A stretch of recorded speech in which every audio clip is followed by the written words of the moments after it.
ఆంధ్రప్రదేశ్ రాజకీయాల్లో అత్యంత కీలకమైన అంశం అమరావతి రాజధాని వ్యవహారం మళ్లీ ముదిరింది. ముఖ్యమంత్రి నారా చంద్రబాబు నాయుడు ఢిల్లీ పర్యటన ముగించుకుని తిరిగి వచ్చిన తరుణంలో రాష్ట్ర వ్యాప్తంగా ఒకటే చర్చ నడుస్తుంది. అమరావతికి కేంద్ర ప్రభుత్వం నుంచి చట్టబద్ధత లభిస్తుందని, గెజిట్ నోటిఫికేషన్ ద్వారా రాజధాని హోదా ఖరారవుతుందని ఆశించిన కూటమి ప్రభుత్వానికి ఊహించని పరిణామం ఎదురైనట్లు రాజకీయ విశ్లేషకులు వెలువడుతున్నాయి. ఈసారి కూడా కేంద్ర పెద్దలు గెజిట్ నోటిఫికేషన్ జారీ చేయకపోవడం చంద్రబాబుకు ఒక పెద్ద షాక్ అనే చెప్పాలి.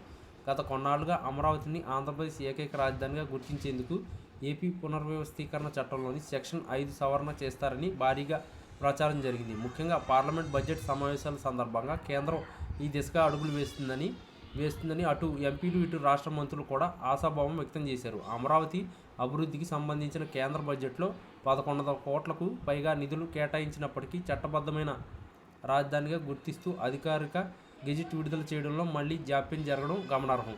ఈ జాప్యం వెనుక కేవలం సాంకేతిక కారణాలే ఉన్నాయా లేక రాజకీయ సమీకరణాలు ఉన్నాయా అన్నది ఇప్పుడు మిస్టరీగా మారింది. చంద్రబాబు నాయుడు కేంద్ర మంత్రులు అమిత్ షా, నిర్మలా సీతారామన్ వంటి పెద్దలను వ్యక్తిగతంగా కలిసి విజ్ఞప్తి చేసిన గెజిట్ విషయంలో మాత్రం ముందడుగు పడకపోవడం ఆందోళన కలిగిస్తుంది. సాధారణంగా ఒక నగరాన్ని రాజధానిగా గుర్తించడంలో కేంద్రం అభ్యంతరాలు ఉండవు.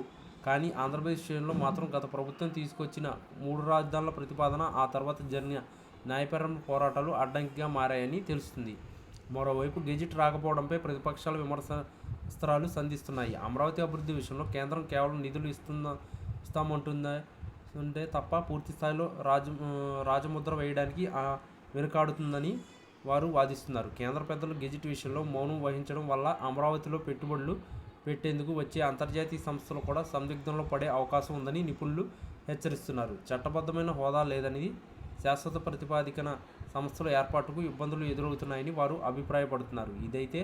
అయితే తెలుగుదేశం వర్గాలు మాత్రం ఈ విషయంలో ధీమాగా ఉన్నాయి. కేంద్ర బడ్జెట్లో నిధులు కేటాయించలేదనే అమరావతిని గుర్తించినట్లు లెక్కని గెజిట్ అనేది కేవలం ఒక అధికారిక ప్రక్రియ మాత్రమని వారు చెబుతున్నారు. కానీ రాజకీయంగా మైలేజీ పొందాలంటే కేంద్రం నుంచి అధికారిక ప్రకటన రావడం చంద్రబాబుకు ఎంతో అవసరం. గత 5 ఏళ్లలో అమరావతి ఎదుర్కొన్న ఒడిదుడుకుల దృష్ట్యా ఈసారి గెజిట్ వస్తేనే దానికి ఒక రక్షణ కవచంగా లభిస్తుంది. రాబోయే రోజుల్లో అయినా కేంద్రం తన వైఖరిని స్పష్టం చేస్తుందా లేక మరికొంతకాలం వేచి చూసే ధోరణి అవలంబిస్తుందా అన్నది వేచి చూడాలి. ఏది ఏమైనా రాజధాని విషయంలో స్పష్టమైన గెజిట్ రాకపోవడం చంద్రబాబు సర్కారుకు ఒక సవాలుగా మారింది. ఈ పరిణామం రాష్ట్ర అభివృద్ధిపై ఏ మేరకు ప్రభావం చూపుతుందో చూడాలి.